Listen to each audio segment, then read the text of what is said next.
Blades are not meant to be chipped at, Osrith thought grimly, wondering when she could see the blacksmith again to put an edge back on Buey, taking knock after knock. Osrith felt the yell tumble in her throat, as Edward smiled at her, which was unnerving, and truly a good tactic which might put off a less skilled warrior, and bore on, as if his blade was not there. As expected, he moved his sword away, and used it upright to defend her blows. Osrith drove him towards Steeper, but the Etheling did not give up, and though he seemed too boyish to defend himself, was being missed by all of her blows, and her charge towards him had not given Osrith momentum. She stepped aside, ready to try a new tack, but did not get a chance, as she was bowled over. A man, taller and stockier than Osrith, had pushed her clean out of the way, and was now holding a sword towards Edward, who, for his part, would not yield. The man was laughing, and, she noticed, there was unrest from the warriors, and any spectators who generally gathered to watch sword practice. A second was all it took to realize the man was trying to defeat Edward, really trying. And that was when she sprang between them, the attacker's sword scoring a deep mark down her jerkin. "Get back!" she insisted, pushing Edward's shoulder, and rushed at the attacker, gaining a tournier as she wrestled him to the damp earth. Around her, the hiss of her defense of the Etheling grew to protests and shouting. Osrith didn't hear, however. She was busy paying out the man who had chosen to attack Edward. The shock was enough for him to breathe out, heavily, winded from her blow, and he lay out his sword arm as Osrith head-butted him. When he came round, she pounded his face, breaking his nose at least, and probably loosened some teeth. Blood covered her fingers and ran down her wrist. "Come on, Osrith!" she heard Miral shout to her, as she went for her Sjandub, her little short black knife in her boot. Hands on her shoulders caused her to ebb her attack, and she rolled off the man, frowning. He attacked the Etheling, she began, panting, as the man on the floor sat up, blood to his temple, laughing a mocking laugh at her as he dabbed at his head. She made to tear from Miral's and Elfga's hands, but her captain shook her away. "It's only his cousin, Ethelwold," said Elfrith, scornfully, as they led her back to Ottawa men. The man was looking at Osrith and imitating her as she attacked him. "He believes he should be king, as his father Ethelred was king before Alfred. He often attacks Edward, he thinks it's funny." They stopped for lunch when the sun was high, and were directed to the kitchens. Meat and bread filled stomachs as the men talked and laughed and joked. "You okay, Osrith?" She had been lost in thought and had been unusually quiet. She had been thinking about the man who had attacked Edward, his cousin, presumably, and his mocking of them. Didn't he know that the peace the king had won was a fragile thing? Wouldn't he be better off helping rather than hindering? She said all this to Elfrith, who shook his head at her, sadly. Ethelwold was not chosen to be king, Alfred was. Poor man, he was the youngest of 5 brothers, and who could have guessed that all 4 of them would end up on the wrong end of a Danish blade? Who indeed? Osrith knew all this, of course, from Kuldis's records. But to be here, and watch the tenacity and persistent patience of the king in all things, chosen to be the throne worthiest, did he need a hindrance like Ethelwold who, Elfrith continued, had made it his life's aim to get anyone who would listen to hear him repeat that he has had his crown stolen by his uncle. The banter of the men around them hid their discussion, which came to an abrupt halt when Steeper stood by her. "Get up," he instructed. "Not you, Elfrith." He leered at Osrith. "This is a matter for him." He jerked his big head in her direction. "And the king?" "The king?" Osrith asked, looking at Elfrith, as if he could help her, but his face was blank. "What does the king want with me?" "Get up." Steeper shook her from the bench under his mighty hands, "and you'll see." 88,888,888. Osrith refused to look back at her comrades. Instead she walked behind Steeper. She had met kings before, knew royalty. She knew how to behave in a throne room. Osrith told herself all of this, to no avail, for her heart was hammering in her chest and pounding into her neck and head. "I just thought he was being attacked," Osrith's inner dialogue repeated. "I did not know the attacker was royalty." Beside the king, and the queen to his right, and his son standing on his left, was Odda. His old, crinkled face was unreadable, which was not a good sign. Within an hour of her attack of a person of royal blood, she had been summoned to give account to King Alfred. Clearly something was serious enough for her to be brought to him, and any hearing and punishment would, obviously, be weighty. The king did not beat about the bush, but to Osrith's satisfaction. His eyes wrinkled at the corners in the same way that Edward's had done when she had been about to attack him. In Alfred's case, it was acknowledgment of his approval when, as Steeper let go of her arm, she sank to her knees, head bowed, before him. "I want you fight my nephew," Alfred began. "Please, explain." "I do humbly apologize, Your Grace," Osrith spoke out, clearly, trying to ensure her words were understandable for, thought the same language. English was pronounced differently to Saxon. "I thought your son was in danger." "And you fought my son?" Osrith, head still bowed, watched the king's arm gesticulate in Edward's direction. Then, he inclined forward. "Look at me." Osrith looked. The King of Wessex. She had only seen him for a moment, when she had arrived, and at a council Witten, when Odo was in attendance. Now, the whole room was fixed on the interaction between him and Osrith. His face was pale. A circlet of bronze set about his raven hair. Pale blue eyes bore into her face. But Osrith would not look away. He had asked her to look at him, and look at him she would. "You did not give my son quarter. You made him fight to the fullest extent. As such, you are to be removed from the service of my Lord Odo." He looked across to his lord. "Lord King." Odo inclined his head. This was too much, Osrith thought. How was she supposed to know that Ilverwold was kin to the Atheling? Now she was going to be thrust from Odo's service in shame. So, she would have to beg to her brother after all. "What would you say?" Alfred's voice did not change, nor did his expression. She darted her eyes to Odo, and then back to "Your king." "Lord King," Osrith repeated. Kings were fair, in her experience, fair but decisive, and ultimately, representatives of their own right to rule and right to absolute decision-making. She chose words in her head as carefully as she could. "I have knelt to Lord Odo and promised to serve him faithfully." She bowed her head. "You do not come from our fair lands," the king proposed. "Whence come you?" Care was needed. Were she to mention Alba, or King Domnall, or Ireland, even, Alfred's spies would soon discern her origin. "I was once a slave as our most holy Saint Patrick was once a slave, in Irian, a thrall, for I fought. Yet, I am not a Varan." "You are Saxon?" Osrith hesitated. "Yes, Your Grace." "You have come to Wessex to find kin?" Osrith nodded, then looked across at the granite-like features of Lord Odo, and spoke truly what was in her heart, for if she were dismissed, she would be, in effect, a slave again, to the whims of Uhtred, or to leave Wessex and seek a mercenary life. She refused to look away, but beseeched Alfred, "Would that the Lord God know that my actions would cause offense to you. I sought only to protect the Atheling who, in all things, is the future of your realm against the Danes who would destroy your peace." A mere flicker of acknowledgement, or was it amusement, played at the king's lips. The words of flattery held together with honor and confession of an honest mistake had hit home, Osrith knew. She bowed her head again and waited what seemed to be an age before the king spoke. "Rise, warrior," the king said,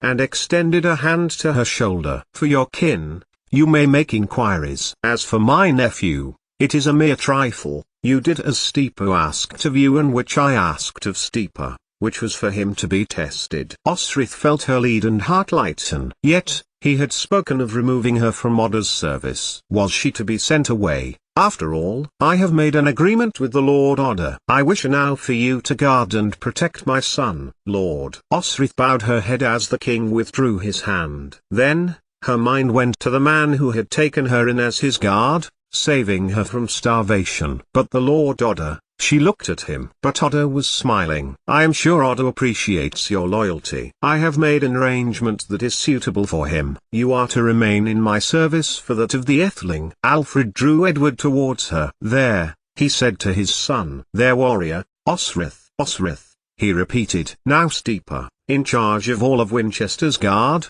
will tell you what is expected of you." Osrith turned to look at the head of the royal household's security, who held his usual expression, which was none at all. He did glance at Osrith, though she was under steeper now, Osrith thought, not Miral, and she would see less of her friend Elfrith, which made her heart twinge with a little sadness. Osrith, the king called her name. She looked at him. You defended my son with your life today when you thought he was in danger. My thanks. And then Alfred smiled, one of only 3 times he ever did to her. Welcome to my service. 88,888,888. Osrith followed Steeple as he strode the corridor outside the throne room, past the kitchens which the warriors had long since left, and to the guard room. He marched past the older guard, Wilfrid, who was in charge of weapons, and grabbed at the tunics. Yours. He pushed the dark blue jerkin in her direction, pulling up straight, then bending to Osrith. You will walk next to the Etheling. You will go where he goes. You will eat when he eats, shits when he shits, sleep when he sleeps. Understood? Osrith nodded. And, you are in charge of his sword training. Osrith felt her heart sink, but then brightened a little. Edward seemed a skillful child, and there was something in that smile, that curled to the lips that showed himself to be his title, kingworthy.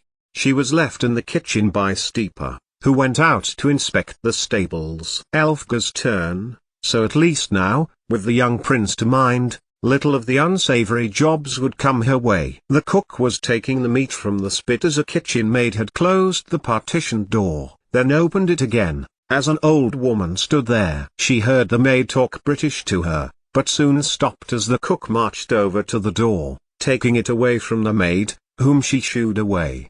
The cook bolted the door, but Osrith slipped the bolt open again as the cook turned, and she trod the uneven stones until she had caught up with her. What she needed was more lily root, and she called to the woman. To her astonishment, the woman, who Osrith learned in time was called Allah, answered in Cymric and, for 3 pieces of silver, promised to bring it next time she called. Osrith could see that the maid had indeed provided food. Her basket was filled with the meat and bread that the warriors had indulged in at lunchtime.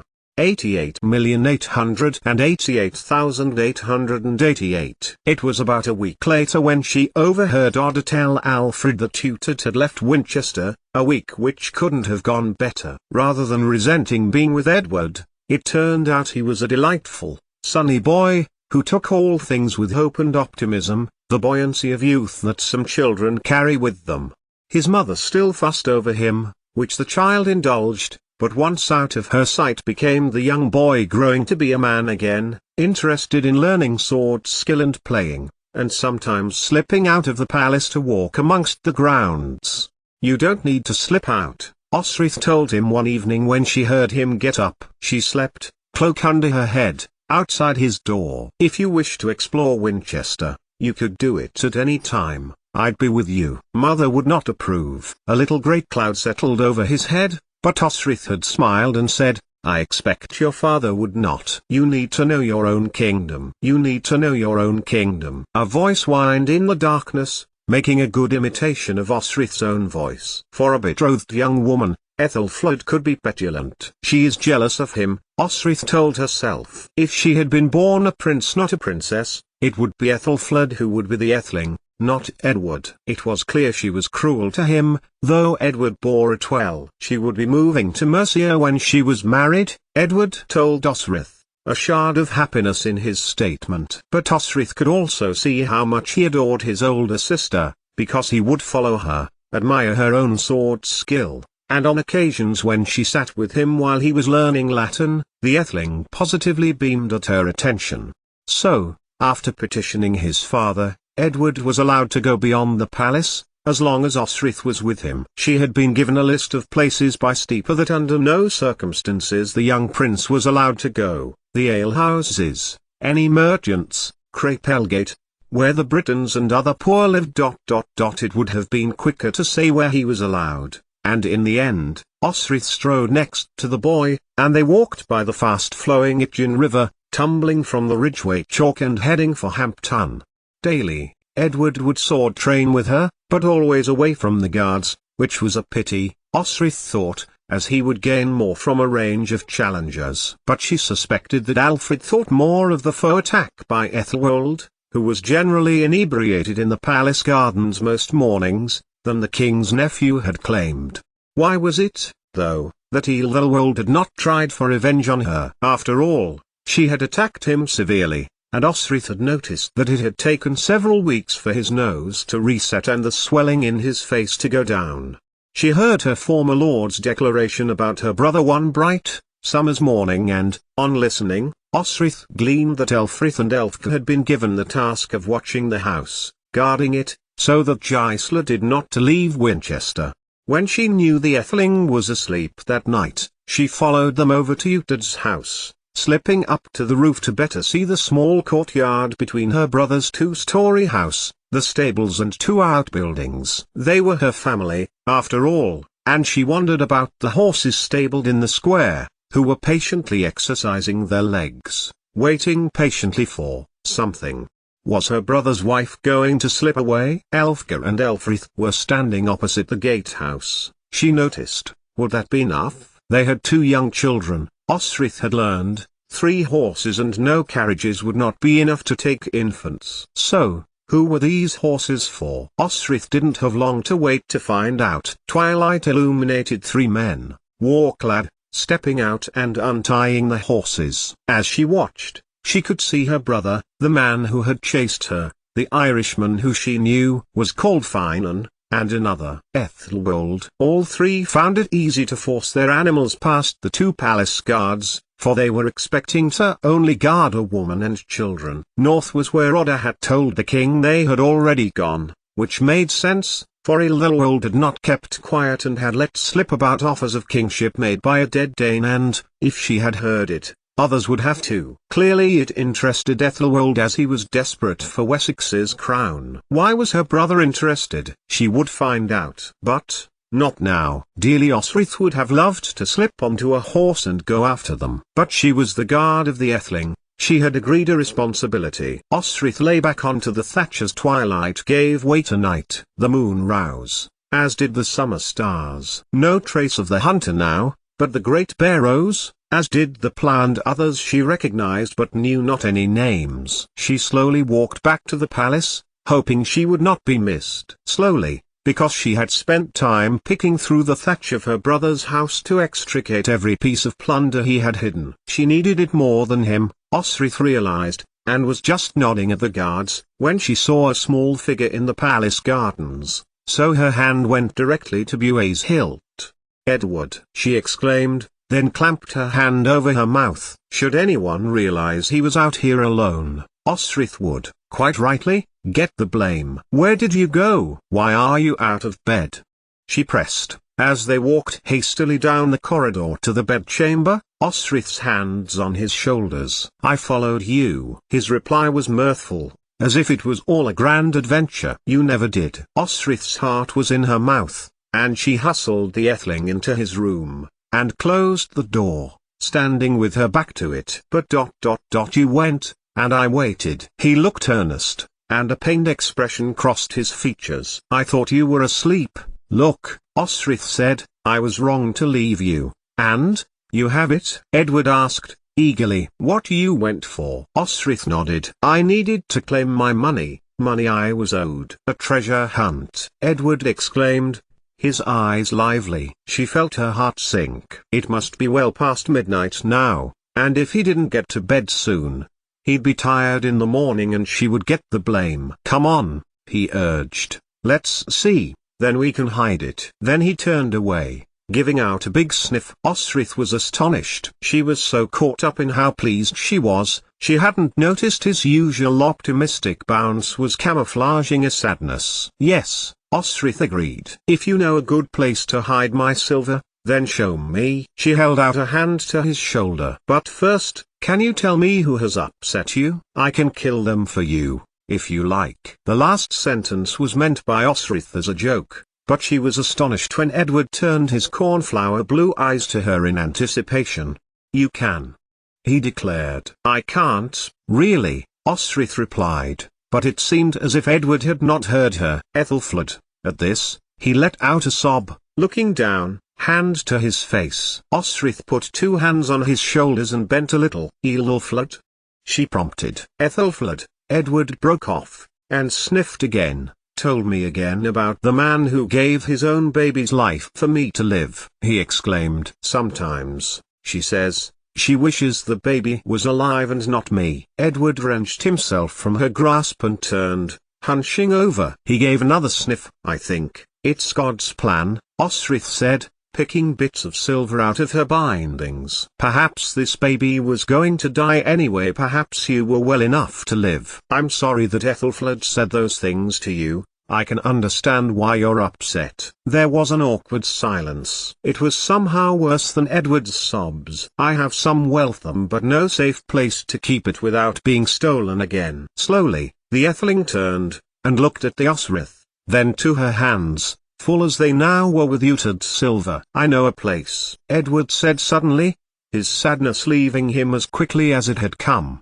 replaced with childlike pride at feeling needed. "I have this. Look." From under his bed, Edward pulled out a leather bag. In it, he showed her his wooden soldiers, clearly a dear set of toys from when he was much younger. Did children play with toys still, when they were 12? Osrith had none, so she did not know. She let Edward fill up his bag with her brother's silver, then drew the leather thong around the top. Opening the door, Edward peered out, then beckoned to Osrith. Along the corridor of bedchambers they crept, until Edward finally stopped at a little indent in the wall. Stooping, he heaved with all his might, at a flagstone in the corner, which eventually lifted. Underneath there was a gap, a crevice between floor slab and earth, a cavity just big enough for Edward's soldiers and Osrith's silver.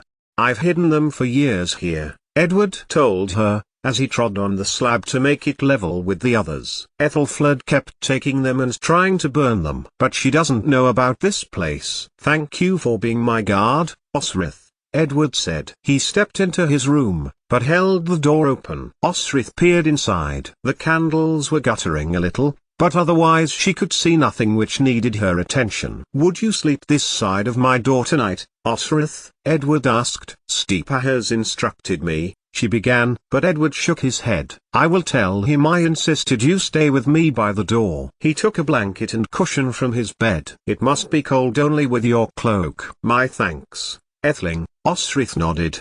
"Do you feel better now?" "Much better," the boy replied, before bounding over to his bed and getting into it. Before turning over, he was asleep within seconds. Osrith, with a generous cushion and thick blanket, smiled in the darkness to the young prince, before settling down to sleep herself. 88,888,888. Osrith's new sleeping arrangements meant for a better rest, and she had risen in time for what the Irish church called matins and had been there for the service most mornings, after asking for her duty to be covered by one of the palace guards. She said the Lord's Prayer in Irish at the appropriate time, and felt more at peace than she had in a long time. It was a week after the summer solstice which, Osrith noticed, was observed by several people coming from Crapelgate in sporadic groups just before dawn. The Britons had appeared and made their way beyond the city wall to witness the rising of the sun on the longest day.